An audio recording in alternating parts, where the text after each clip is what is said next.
मोतिहारी की पावन धरती आज एक ऐसे ऐतिहासिक और अलौकिक क्षण की साक्षी बनी जिसे आने वाली पीढ़ी अब बड़ी श्रद्धा और गर्व के साथ याद करेगी।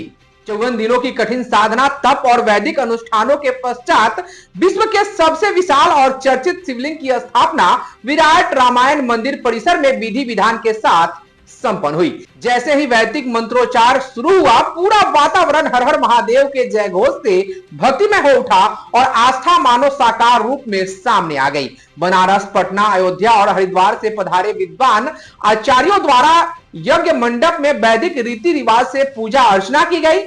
स्वास्तिक वाचन, हवन और मंत्रोच्चारण के बीच शिवलिंग का आह्वान किया गया, जिससे समूचा मंदिर परिसर दिव्यता से भर उठा। महावीर मंदिर ट्रस्ट पटना की अगुवाई में हुए इस महायज्ञ में आचार्य कुणाल किशोर के पुत्र सायन कुणाल और उनकी पत्नी सांसद शांभवी चौधरी ने यजमान की भूमिका निभाई और पूरे विधि विधान के साथ भोलेनाथ का पूजन किया।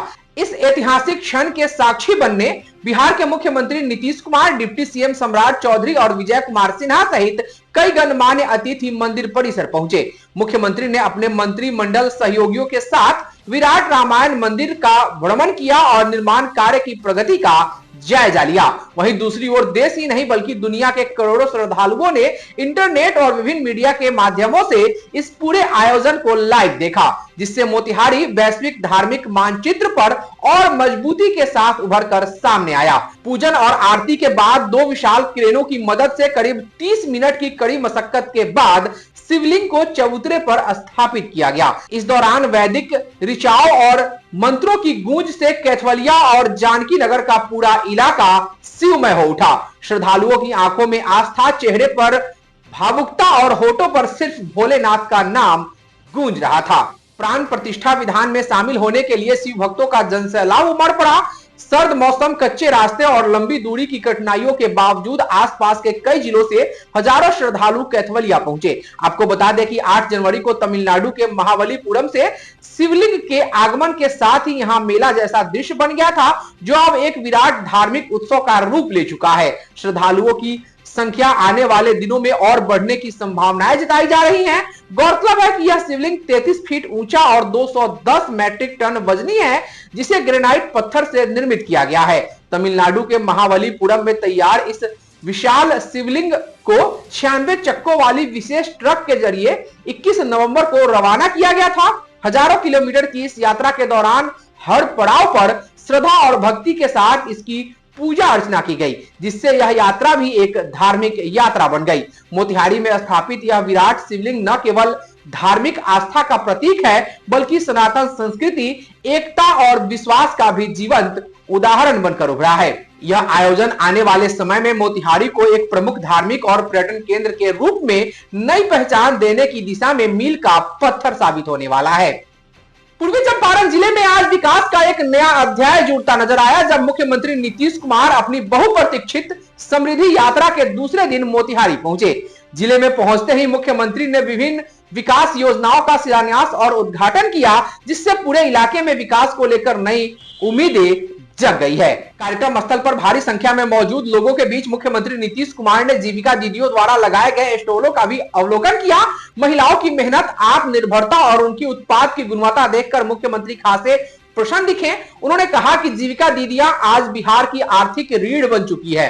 सभा को संबोधित करते हुए मुख्यमंत्री नीतीश कुमार ने वर्ष 2005 से पहले और आज के बिहार की तुलना करते हुए कहा कि उनकी सरकार बनने से पहले राज्य की स्थिति बेहद चिंताजनक थी। उस दौर को याद करते हुए उन्होंने कहा कि शाम ढलते ही लोग घरों से निकलने से डरते थे, कानून व्यवस्था की स्थिति खराब थी, समाज में तनाव और विवाद आम बात थी और शिक्षा की स्थिति बेहद दयनीय थी। मुख्यमंत्री ने कहा कि उस समय बहुत कम बच्चे स्कूल जाते थे, सड़कों और बिजली की हालत किसी से छिपी नहीं थी। लेकिन वर्ष 2005 के बाद उनकी सरकार ने बिना भेदभाव के सभी वर्गों के लिए काम किया और आज बिहार में शांति, भाईचारे और विकास का माहौल है। मुख्यमंत्री ने अपने संबोधन में यह स्पष्ट किया कि उनकी सरकार ने धर्म, जाति या वर्ग देखकर नहीं बल्कि इंसान को केंद्र में रखकर नीतियां बनाई।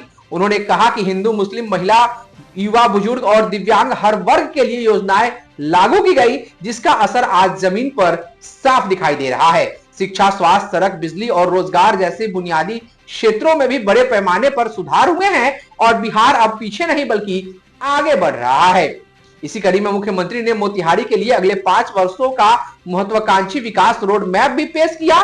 7 निश्चय 3 के तहत मोतिहारी जिले में रोजगार, उद्योग, शिक्षा, स्वास्थ्य, डेयरी, खेल और जन कल्याण से जुड़े हुए 7 बड़े कार्य किए जाएंगे। मुख्यमंत्री ने बताया कि जिले की करीब 7,81,000 महिलाओं को रोजगार बढ़ाने के लिए आर्थिक सहायता दी जाएगी, जिससे महिलाएं आत्मनिर्भर बन सकेंगी और परिवार की आर्थिक स्थिति मजबूत होगी। इसके साथ ही उन्होंने कहा कि बंद पड़ी चीनी मिलों को दोबारा चालू कर किसानों और स्थानीय लोगों को रोजगार देने की दिशा में ठोस कदम उठाए जाएंगे। स्वास्थ्य और शिक्षा को लेकर मुख्यमंत्री ने कहा कि सभी 27 प्रखंडों में आदर्श विद्यालय और डिग्री कॉलेज की स्थापना की जाएगी, ताकि ग्रामीण क्षेत्रों के बच्चों को भी बेहतर शिक्षा मिल सके। वहीं जिले के सभी सामुदायिक स्वास्थ्य केंद्रों को विशिष्ट अस्पताल के रूप में विकसित किया जाएगा और मोतिहारी सदर अस्पताल को अति विशिष्ट अस्पताल बनाया जाएगा, जिससे लोगों को इलाज के लिए बाहर नहीं जाना पड़े। खेलों को बढ़ावा देने के लिए सेंटर ऑफ एक्सीलेंस की स्थापना की घोषणा भी की गई, जिससे जिले के युवा खिलाड़ी राष्ट्रीय स्तर पर अपनी पहचान बना सके। अपने संबोधन के अंत में मुख्यमंत्री नीतीश कुमार ने 7 निश्चय 2 की उपलब्धियों का जिक्र करते हुए कहा कि इसके तहत 50 लाख युवाओं को नौकरी और रोजगार मिला है और अब लक्ष्य को और बड़ा करते हुए 1 करोड़ युवाओं को रोजगार देने का संकल्प लिया गया है। साथ ही वृद्ध, विधवा और दिव्यांग पेंशन की राशि बढ़ाकर 1100 रुपए करने से 1 करोड़ से अधिक लोगों को सीधा लाभ मिल रहा है। मुख्यमंत्री ने विश्वास जताया कि आने वाले 5 वर्षों में मोतिहारी विकास, रोजगार और आत्मनिर्भरता का मजबूत मॉडल बनकर उभरेगा। पूर्वी चंपारण जिला अंतर्गत कुंडवा चैनपुर थाना क्षेत्र के बसंतपुर स्थित प्रसिद्ध विद्यालय श्री रामेश्वर प्रसाद सरस्वती शिशु मंदिर के प्रांगण में गुरुवार को वार्षिक उत्सव का भव्य आयोजन किया गया, जहां विद्यालय का वातावरण संस्कार, संस्कृति और देशभक्ति से सराबोर नजर आया। इस अवसर पर भैया बहनों ने समाज में जागरूकता फैलाने वाले और राष्ट्रभक्ति से ओतप्रोत सांस्कृतिक कार्यक्रमों की शानदार प्रस्तुति देकर सभी का मन मोह लिया। कार्यक्रम का शुभारंभ सीमा जागरण मंच के संगठन मंत्री अरविंद दास सहित मंचासीन अतिथियों के द्वारा दीप प्रज्वलन के साथ किया गया। आयोजन को सफल बनाने में प्रांतीय आचार्य अमित आनंद की भूमिका अहम रही। वहीं विद्यालय के प्रधानाचार्य सुबोध नारायण झा, सचिव वेद भूषण विपुल, उपाध्यक्ष जटाशंकर सिंह, कोषाध्यक्ष ब्रिजेश सिंह तथा समिति सदस्य आमोद लाल भारती और संजय प्रसाद सहित कई गणमान्य लोग इस अवसर पर उपस्थित रहे। कार्यक्रम की सफलता में आचार्य आशुतोष श्रीवास्तव, रवि रंजन सिंह, चंदेश्वर सिंह, चंद्रिका शाह, अमिता दीदी, गीता दीदी एवं रश्मि दीदी का विशेष योगदान रहा। इस अवसर पर भैया बहनों द्वारा सूर्य नमस्कार का आकर्षक प्रदर्शन किया गया और अंत में सभी ने प्रसाद स्वरूप स्वादिष्ट खिचड़ी ग्रहण की। जहां भूख मिटती हो वहीं भगवान बसते हैं और मोतिहारी में पिछले 4 सालों से यह सेवा निरंतर जारी है। जी हां, मोतिहारी से मानव सेवा की एक प्रेरणादायक मिसाल सामने आई है, जहां अन्नपूर्णा रसोई द्वारा जरूरतमंदों के बीच निःशुल्क भोजन वितरण सेवा का 4था वर्षगांठ मकर संक्रांति के पावन अवसर पर उत्सव के रूप में मनाया गया। इस अवसर पर कार्यक्रम का शुभारंभ करते हुए सुप्रसिद्ध चिकित्सक डॉक्टर स्वास्तिक सिन्हा ने कहा कि मानव की सेवा ही सबसे बड़ी सेवा है और जरूरतमंदों की सेवा करना ही ईश्वर की सच्ची आराधना है।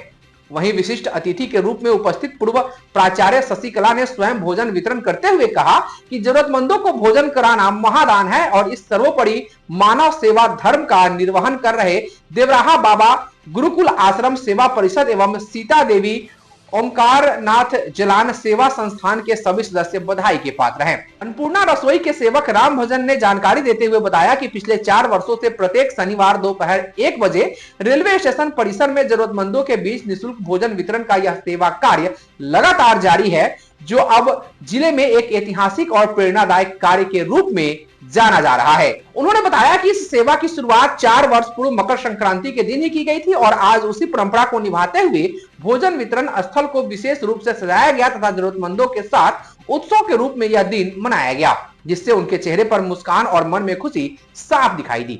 वहीं सीता देवी ओंकार नाथ जलान सेवा संस्थान के विनोद जलान ने कहा कि अब प्रत्येक शनिवार अन्नपूर्णा रसोई का लोगों को बेसब्री से इंतजार रहता है और समय से पहले ही सैकड़ों लोगों की कतार यहां लग जाती है। भरपेट भोजन करने के बाद लोगों के चेहरे पर जो सुकून और संतोष झलकती है, वही संस्था द्वारा किए जा रहे सेवा कार्य की सबसे बड़ी सफलता है। आज के आयोजन में 600 से अधिक जरूरतमंदों के बीच लाई, मसालेदार खिचड़ी और अचार का वितरण किया गया। इस सेवा कार्य में देवराहा बाबा गुरुकुल आश्रम के अध्यक्ष विनय कुमार शर्मा, सचिव डॉक्टर जय गोविंद प्रसाद, रंजीत कुमार, राजेंद्र जलान, मधुसूदन जलान, पर्यावरणविद केशव कुमार, अन्नपूर्णा रसोई सेवक राम भजन, विक्की कुमार, गुड्डू कुमार, रामचंद्र शाह सहित संस्था के कई सदस्य और सेवक उपस्थित रहे।